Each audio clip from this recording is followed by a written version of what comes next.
Now this is a rare coin right here. This is a Silver Eagle Sun and Moon. They only made 500 of these enhanced colorization coins here. I mean, I picked them up from Coins TV. These things are amazing. Look at the reverse design here with that color, that moon, and then you flip it over to the obverse and look at the sun. That is just beautiful. I'm loving these things. And look, mine's number 394 of 500. So if you actually open yours, you take the sticker off yours, it'll say void on it. If you don't want yours to say void on it, then don't open yours. But I want to see what number mine was going to be. And mine's at 394. If you get number 1, I mean, that would be pretty cool also. But man, you can actually take it out of the case. This thing is incredible. Pick you up one in the comments below. CoinsTV.net. If you have a 1962 Jefferson nickel, definitely watch this whole video. We're going to show you what can give these coins a lot more value than their face value of 5 cents. So first up is a pretty major type of mint error. You can see that the coin has been double struck. This coin is also graded and authenticated by Annex, a coin grading company, at a mint state 62. A 70 is the best grade or condition you can get. Now this coin ended up selling for $63 at auction, so not a super valuable coin. But let's look at something that you guys can look for on your coins when you're going through coins from the bank, coin rolls from the bank, coin roll hunting, or you know, if you're just going through, you know, a bucket of coins that you saved over the years or inherited a coin collection, you want to look for doubling on the reverse of these 1962 nickels. Here's an example of that, of course, that you want to look for that on the lettering of the coin. Now, if you guys want a coin microscope to inspect your coins closely like this, I do have a link in the comments below. Feel free to check that out. That is something that can give your coins some value as well. Now, here is a 1962 Jefferson nickel that was struck onto a defective planchet. So you can see that there at the top of the coin as we zoom in.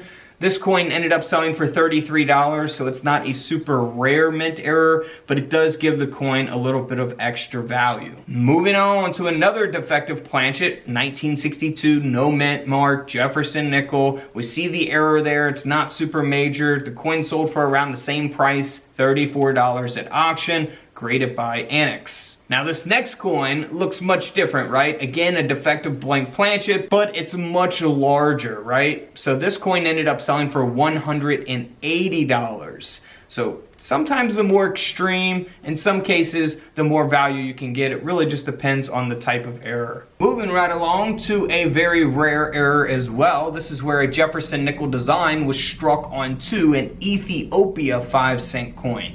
So that is super, super rare. Now, I'm sure this coin got passed up by a lot of people. You know, I get a lot of pictures of damaged coins that look similar to this. However, this is a genuine error. You know, that's why you always want to weigh your coins and inspect them very closely, because this coin here sold for $1,200 at auction. Again, graded and authenticated by PCGS here. Now here is a pretty cool lamination. I do like this lamination. Again, a type of error that you can look for on all kinds of different coins, not just 1962 nickels. But this coin here sold for $45 at auction. It's not super rare, but some laminations can sell for hundreds of dollars, or, you know, in some cases even thousands. It depends on the coin, right? And this case, just a $45 coin graded at an AU 55. Had it been graded like a mint state 65 or something, you know, could have sold for more money. Now here's something you always want to look for on all of your coins as well. It is a die break, which is also referred to as a cud. So you can see that extra metal there on the rim of the coin as we zoom in there. And this coin sold for $126. So die breaks can take up a large portion of the coin that could be very small like this, or even smaller than this. But typically the more larger they are, in most cases, the more money you can get for them. So $126 there. This next coin sold for $552 because we have a Jefferson nickel design that was actually struck onto a Roosevelt dime planchet. So you can see how the whole design's being cut off there. Over $550 for that coin. And then we have a very rare coin that sold for over $1,000. This is where a Jefferson nickel design was struck onto a 1962 penny. So it's a double denomination, so you'll see both designs of the Lincoln cent along with the Jefferson nickel. One of my favorite types of mint errors. is a double denomination like this, and that's why this coin sold for $1,050. Now here's a very similar type of error, but the difference on this one and the last coin is the fact that we have a blank penny planchet that this nickel design was struck onto. Now the last coin, the penny had already been struck, so you see the penny design and the Jefferson nickel design. And in this case, you're only going to see the Jefferson nickel design because the penny design was never struck onto this penny planchet here. So this coin ended up selling for $360. Here is a ragged clipped planchet, the 1962 no mint mark Jefferson nickel here, graded by NGC, that sold for $84.